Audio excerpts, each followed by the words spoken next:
Okay, so Robert Jordan's The Eye of the World, chapter 6 and 7. So, chapter 6. Tam has a gash on his ribs and he's starting to get a fever, so Rand has to bring Tam to Nynaeve and bring him to town. He got hurt by a Trolloc.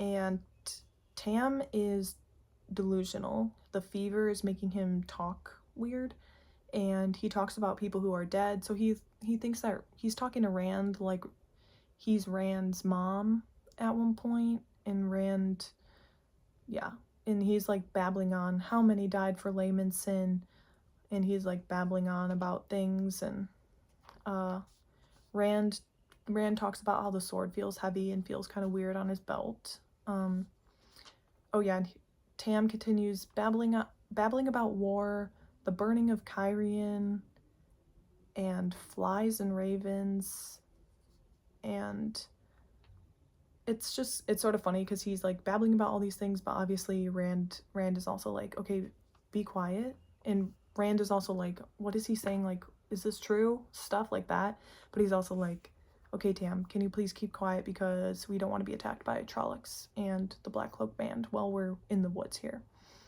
Oh yeah, sorry, I wrote down all of Tam's babbles because some of it means something to me from the show, so it's gonna mean something in the future. I don't know which book we're gonna come upon it, but Avendesora, a sapling to Cairhien, Layman's Sin, Tree of Life, and the Green Man, whoever the Green Man is. I don't know who the Green Man is. So Avendesora, a sapling to Cairhien. So Avendesora is a tree, the Tree of Life. We don't know what Layman's Sin is. We don't know who Layman is.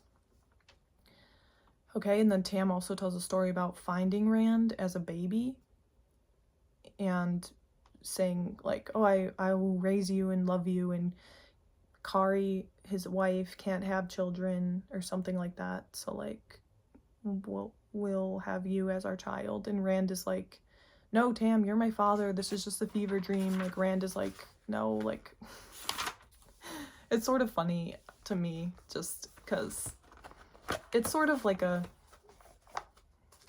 it's just like a plot line of like, you're adopted.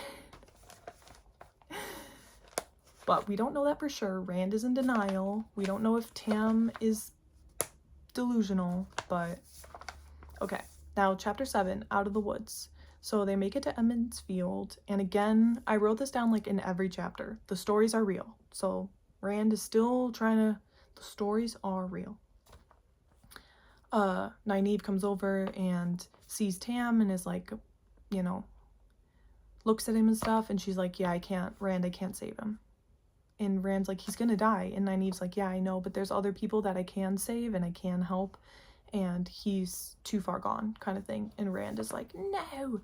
So, then Rand goes to find the mayor, Alvier, because he thinks like, right, okay, the wisdom can't help me, the mayor can help me. And also when he goes to find the mayor at the Wine Spring Inn, there's the dragon's fang on the door, which is like a sign of the bad people. I'm pretty sure. They don't really get into it yet. The mayor says that, oh yeah, so everybody in the town is kind of been through it too. So Rand and Tam weren't the only ones attacked.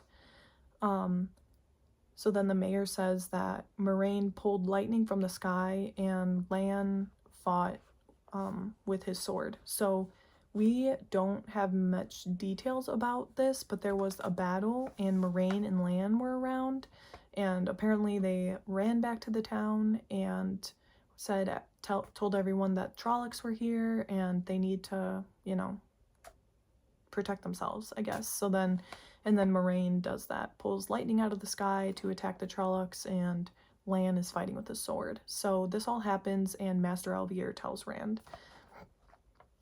And then Mayor Alvier suggests that Rand goes to find Moiraine to heal Tam, because Aes Sedai can heal. And I forget if it's in this moment or if it's in an earlier moment, but when Rand first met Moiraine, he didn't know she was an Aes Sedai. He didn't know she was an Aes Sedai for a little bit.